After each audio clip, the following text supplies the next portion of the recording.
Latest winner mga kalapatid, sir. Paikuhan nyo nga po. Sa APR, sir. Oo, ito. South Race. Ginawa mo na siyang breeder. Oo, pinrint ko agad. Tinesting ko agad.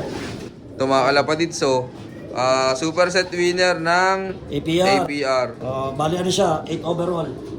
Maganda naman siya, lagi siyang 1,000 ng speed, di bumababa. Isang lap lang bumaba, yung parang nag 700 plus eh. Tapos nung Calvario Grace, ganun. Nahirapan siya, pero clock siya. Tacloban lang nag-finisher. Butas siya ng Tacloban, sir. Oo, kasi parting Calvario, nagkatian na kami. Partiyan na eh. Ba't kukunti na lang, sir? Di may ilan yung pumarte sa super set, sir? Nasa 13 yata kami na. Tapos, sir, para sa'yo yung lipad ng ibon na yun, pwede nang maging breeder. Oo, pwede na. Kasi yung kapatid dyan, nilaro ko sa MMFC. Dalawang best din nag-champion eh.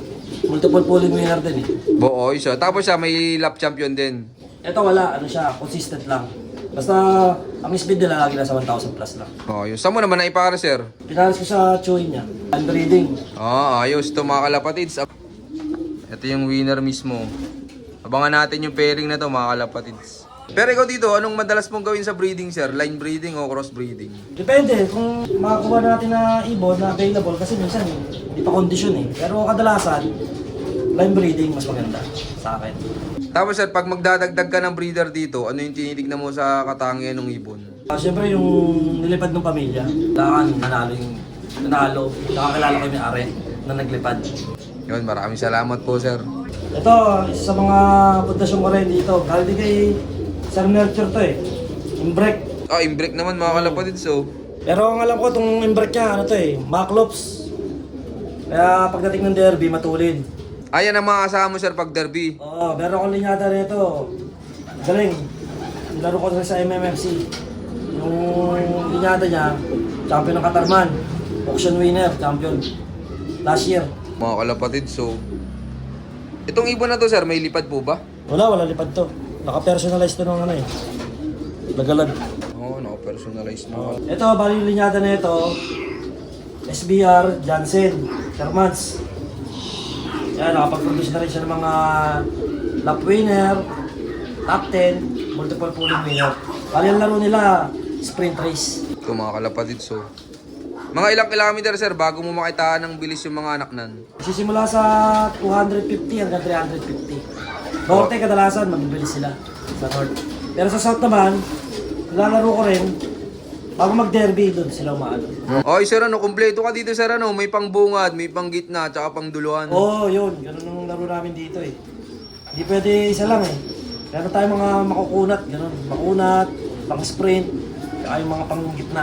Ayos. Di, bago pa lang pala, sir, yung karera, nakakadali na kayo sa mga puling-puling. Kailangan makabawi. Una pa lang, bawi na dapat. Siyempre, medyo magastos eh. Pero enjoy mo lang. Hindi naman laging nanalo eh. Madalas, talo rin.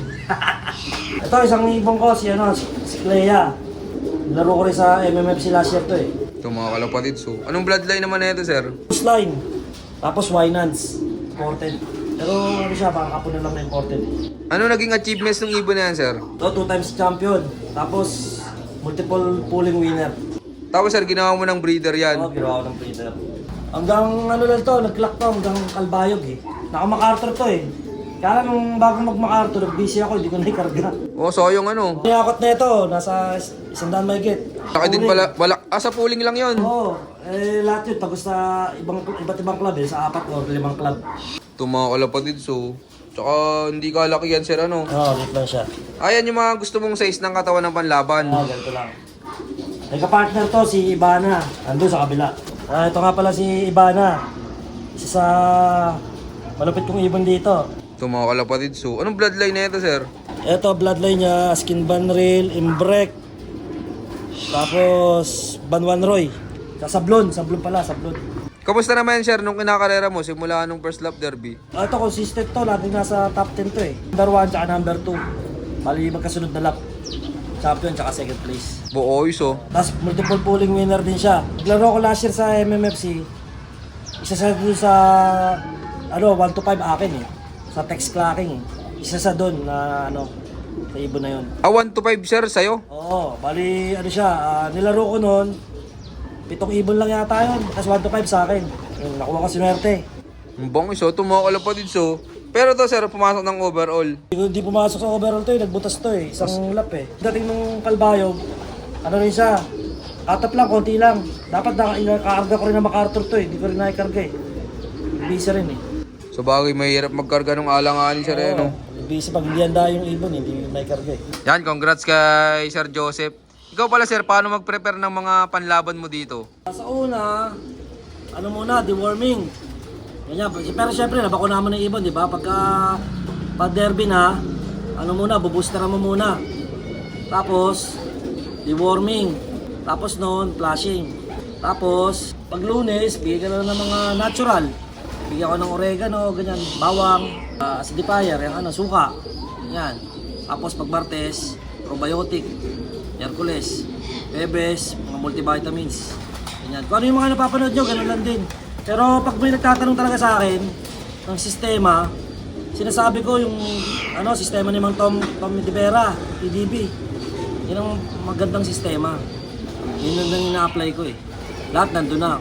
Panood sila sa YouTube, nandun na lahat yun. Dito mga kalapatids, pagka-training, di pa ako nagbibigay ng supplements.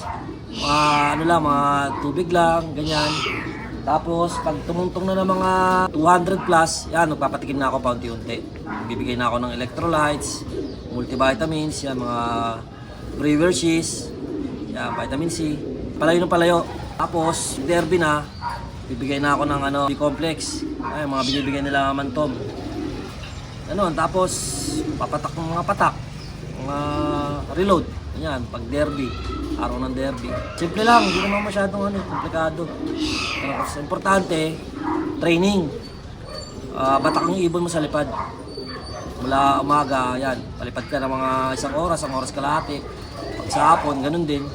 Tapos pagka palayo na ng training, yung batak na batak sa lipad. Ngayon, sa feeding naman, wala ng training hanggang derby, lang ang ginagamit ko, breeder mix lang. Kumbaga, pagdating ng palayo na lang, pag pa-derby na, nagdadagdag dala ako ng mais, o kaya ng sap. Ganyan, dagdag bawas lang. Hindi naman masyadong madaming kung ano pang inahalo, para hindi na gano'ng mahirap. Ngayon, pagka derby naman na, diskarte ko sa feeding, umaga at hapon, ang pakain ko.